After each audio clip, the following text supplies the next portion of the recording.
বাটাবাটির ঝামেলা ছাড়াই নিয়ে আসলাম থানকুনি পাতার ভর্তা। আর সবাই জানেন থানকুনি পাতা মানেই ওষুধে গুণে ভরপুর। তো কিভাবে অতি সহজে এই থানকুনি পাতার ভর্তাটা তৈরি করা যায় সেটাই আজকে দেখাবো। তো এখানে আমি নিয়ে নিলাম কিছু থানকুনি পাতা। আর এই থানকুনি পাতাকে অনেকে হয়তো অনেক নামে বলেন, কেউ টাকা পাতা বলে, কেউ থানকুনি পাতা বলে, তো আরো অনেক অঞ্চলে হয়তো অনেক নামে বলেন। তবে যে নামই হোক না কেন গুণাগুণ তো সেই একই।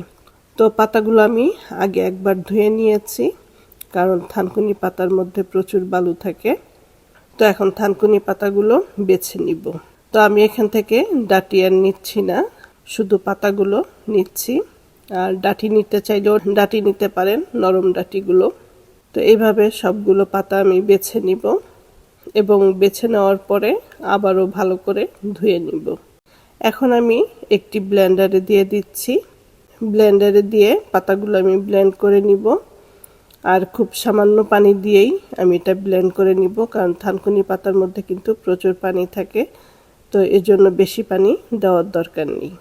তো চেপে চেপে থানকুনি পাতাগুলো আমি দিয়ে দিচ্ছি, দিয়ে ব্লেন্ড করে নিচ্ছি। সবগুলো পাতা আমি ব্লেন্ড করে নিলাম। আর এটা কত মিহিনভাবে ব্লেন্ড করা হয়ে গেছে।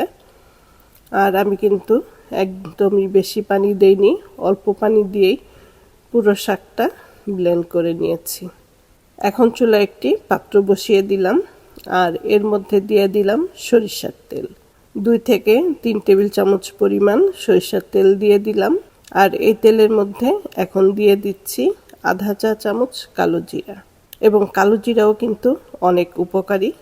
তো কালো জিরা দিয়ে ফোড়ন তুলে নিব এবং এরপরে আমি দিয়ে দিচ্ছি পেঁয়াজ কুচি, সাথে দিয়ে দিচ্ছি রসুন কুচি। আর এই থানকুনি পাতার মধ্যে রসুনের পরিমাণটা একটু বেশি দিলে খেতে বেশি সুস্বাদু হয়। আর দিয়ে দিচ্ছি কাঁচামরিচ।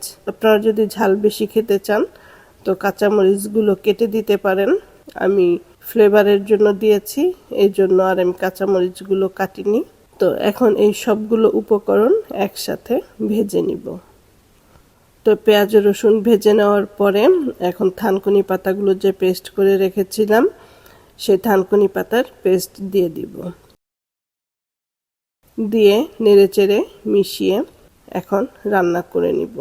আর এর মধ্যে যে পানিটা আছে এই পানিটা কিন্তু শুকিয়ে নিতে হবে। তো নেড়েচেড়ে আমি পানিটা শুকিয়ে নিচ্ছি। আর লবণটা কিন্তু আমি এখনো দেইনি, লবণটা আমি পরে দিব, কারণ এখন যতখানি বেশি মনে হচ্ছে পানিটা শুকিয়ে গেলে কিন্তু আরো কমে যাবে। তো সেজন্য আমি লবণটা পরে দিচ্ছি। এখন পানিটা বেশ খানিকটা শুকিয়ে গেছে।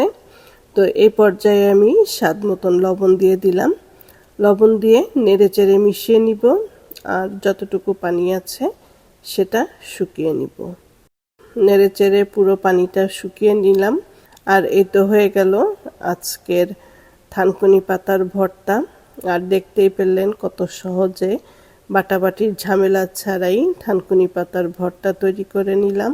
গরম গরম ভাতের সাথে অসম্ভব মজা লাগবে। আশা করি রেসিপিটা আপনাদের ভালো লাগবে। আর ভালো লাগলে অবশ্যই স্বপ্নকথা প্যারিস চ্যানেলের সাথে থাকবেন। ভালো থাকবেন সবাই। আল্লাহ হাফেজ।